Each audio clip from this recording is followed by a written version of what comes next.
One वैभव शिक्षण मंडळ अहिरी द्वारा संचालित अनुदानित भगवंतराव प्राथमिक माध्यमिक तथा शहीद बिरसा मुंडा उच्च माध्यमिक कला वाणिज्य आश्रमशाळा लगाम या ठिकाणी आपण पोहोचलेलो आहोत। आपण लगाम येथील जे आपले प्राध्यापक आहेत, प्रिन्सिपल आहेत, यांच्याशी आपण बोलणार आहोत की सर, या ठिकाणी जे आपल्या शाळेमध्ये जे खूप दिवसापासून आपण ऐकत आहोत की आपल्या शाळेमध्ये चांगल्या पद्धतीने जे वागणूक चालू आहे, जेवणाची व्यवस्था आहे, राहण्याची व्यवस्था आहे, याबद्दल आपण काय बोला? मी प्रकाश नामदेवराव दुधबावरे, भगवंतराव प्राथमिक माध्यमिक तथा उच्च माध्यमिक आश्रमशाळा लगाम। मी या शाळेमध्ये 1995 पासून कार्यरत आहे। माझी शाळा हे वर्ग 1 ते 12वी पर्यंत आहे आणि 12वीला आर्ट आणि सायन्स अशा 2 तुकड्या आहेत। माझ्यासोबत इथे माझे सहकार्य म्हणून प्राथमिक मुख्याध्यापक श्री TC कौशी सर हे प्राथमिक मुख्याध्यापक म्हणून इथे काम करतात। माझ्या शाळेमध्ये एकूण 201 निवासी विद्यार्थी आणि 301 निवासी विद्यार्थी आणि 259 निवासी विद्यार्थिनी असे 560 एकूण मुले व मुली निवासांना राहतात आणि बाहेरून जाणं येणं करणारे 115 मुले, 94 मुली, 209 बाहेरून जाणं येणं करणारे एकूण विद्यार्थी आहेत। अशा पद्धतीने आमच्याकडे 769 विद्यार्थी हे शिक्षण घेत असतात। आमचा उद्देश असाच आहे की या सगळ्या विद्यार्थ्यांना उत्तमात उत्तम गुणवत्तापूर्ण शिक्षण मिळावे, हा एक आमचा उद्देश आहे।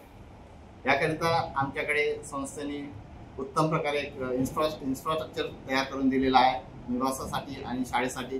शाळा वेगळी आहे, निवास वेगळी आहे। शाळा आणि निवासामधील अंतर जवळजवळ 18 किलोमीटरचं आहे। त्याच्यामुळे विद्यार्थी निवासस्थानातून येतात, वसतिगृहातून, आणि शाळेत अगदी फ्रेश असतात, ताजेतवाने असतात। विद्यार्थ्यांना शिकवण्याकरता पूर्णपणे स्टाफ आहे, teaching staff, non teaching staff पूर्ण भरलेला आहे। कुठल्याही विषयाची कुठलीही कमतरता विद्यार्थ्यांना नाही।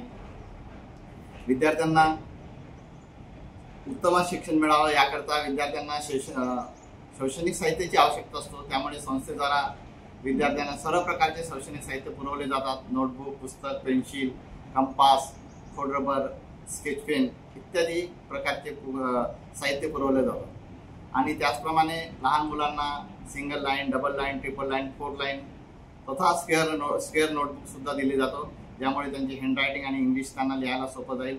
अशा पद्धतीने संस्था देखील सर्वतोपरी आम्हाला सहकार्य करत असतो।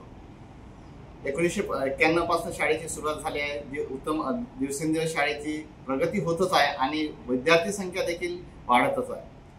आणि जेव्हापासून इथे 11वी 12वी 2004ला 11वी सुरू झाली, 2005ला 12वी झाली आणि जसं 12वीच्या बॅचेस निघत आहे तसं शाळेची प्रगती आणखी होत चाललेली आहे। मागच्या वर्षी 12वी विज्ञानचा विद्यार्थी नीट परीक्षा देऊन गव्हर्नमेंट मेडिकल कॉलेज अकोला इथे त्याचा MBBS करता निवड झालेली आहे। त्यानंतर मागच्या वर्षीच राहुल कोवे नावाचा विद्यार्थी आमच्याकडे 5वी 6वीला शिकत होता, तो विद्यार्थी आज सहाय्यक अभियंता क्लास 1 म्हणून त्याची निवड झालेली आहे।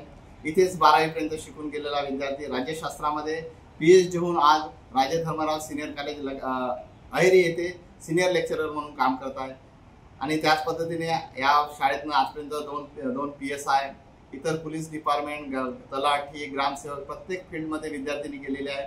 त्याचप्रमाणे आपल्या मेडिकल क्षेत्रामध्ये सुद्धा नर्सिंगमध्ये सुद्धा कित्येक मुली आमच्या लागलेल्या आहेत आणि ते समाजाची सेवा देखील करत आहेत।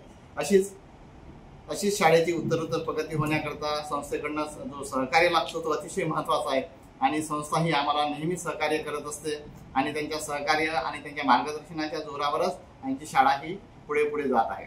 विद्यार्थ्यांच्या शिक्षणाबरोबरच विद्यार्थी हे संस्कारक्षम व्हावं हा आमचा एक उद्देश असतो आणि याकरिता आम्ही प्रत्येक शनिवारला आनापान शिबिर या माध्यमातून विद्यार्थ्याकडनं ध्यान करून घेणे, ज्ञानाचे फायदे सांगणे, ध्यानामुळे आपल्या बुद्धिमत्तेला कसं तेज येतो हे सांगून विद्यार्थ्यांना ध्यानाची सवय लावणे। त्याच पद्धतीने प्रार्थनेच्या वेळेस एक धार्मिक प्रार्थना म्हणून विद्यार्थ्यांचं मन प्रफुल्लित करणे, विद्यार्थ्यांचा आत्मविश्वास वाढवण्याकरता विविध कार्यक्रमाचा या ठिकाणी आयोजन केला जातो। विज्ञान प्रदर्शन, संगीत खुर्ची, संगीत भाषण स्पर्धा, वादविवाद स्पर्धा, रांगोळी स्पर्धा अशा विविध स्पर्धेचा देखील आपण आयोजित केला जातो।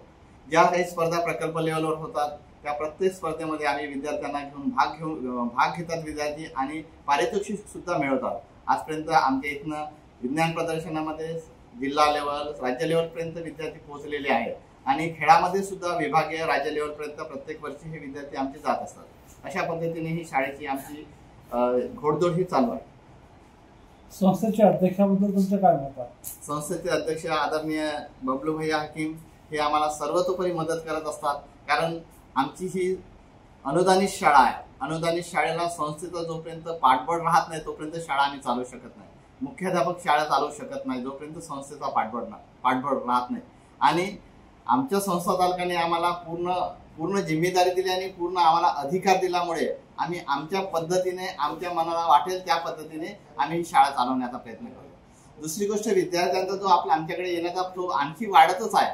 जशी 40 + 10 50ची कॅपॅसिटी असताना आज आमच्या प्रत्येक वर्गामध्ये 60-60 विद्यार्थी आहेत आणि विद्यार्थ्यांकरता खूप दारोदारी फिरण्याची पद्धत देखील आमच्याकडे नाही। आम्हाला तसं करावं देखील लागत नाही। ऑटोमॅटिक विद्यार्थी आमचे माजी विद्यार्थ्यांच्या सहकार्याने विद्यार्थी इथे येत असतात आणि हे मुलं आमच्याकडे अट्रॅक्ट होण्याचं दुसरं कारण म्हणजे आमच्याकडे जो जेवणाचा दर्जा आहे। आज जेवणामध्ये वरण भात भाजी पोळी सकाळी आणि सायंकाळी दोन्ही टाइमला वरण भात भाजी पोळी दिला जातो। सकाळला लाईट नाश्ता म्हणून दूध अंडा या केळी यापैकी दिला जातो आणि दुपारच्या सुट्टीमध्ये 2:30 वाजता विद्यार्थ्यांना उसळ दिला जातो। उसळ मोठ चना वटाणा यापैकी कुठला एखादा उसळ दिला जातो। विद्यार्थ्यांना खाण्यापिण्याला कुठलाच कमी करत नाही।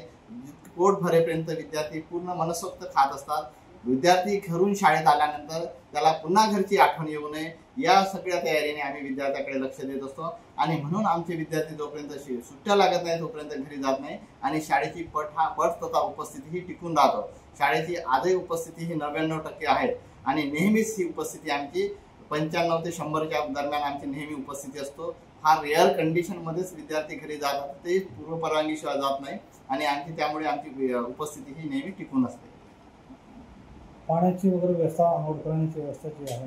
हो, पाण्याची व्यवस्था आहे। सगळ्या ठिकाणी बोरवेल्स आहेत, टाक्या बसवलेल्या आहेत, नळाची व्यवस्था दिलेली आहे मुलांना पिण्यासाठी आणि क्लोरिनेशन नियमित क्लोरिनेशन केला जातो।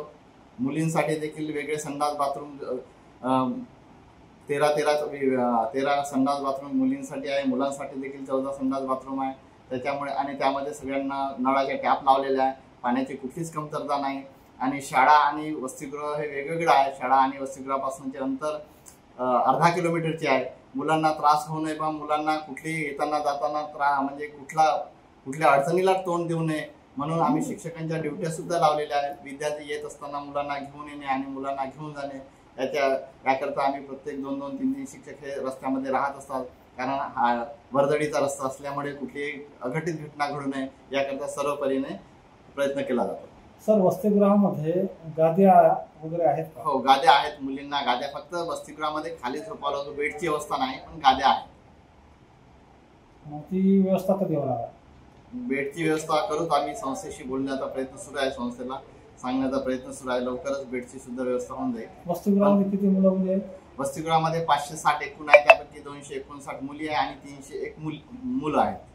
फॅन व्यवस्था, फॅन लाईट सगळी व्यवस्था आहे आणि पाण्याची व्यवस्था आहे। इमर्जन्सी मेडिसिनची सुद्धा व्यवस्था केलेली आहे। सगळ्या व्यवस्था आहे। विद्यार्थ्यांना कुठल्याही विद्यार्थ्यांना कमी पडू दिला जात नाही। धन्यवाद।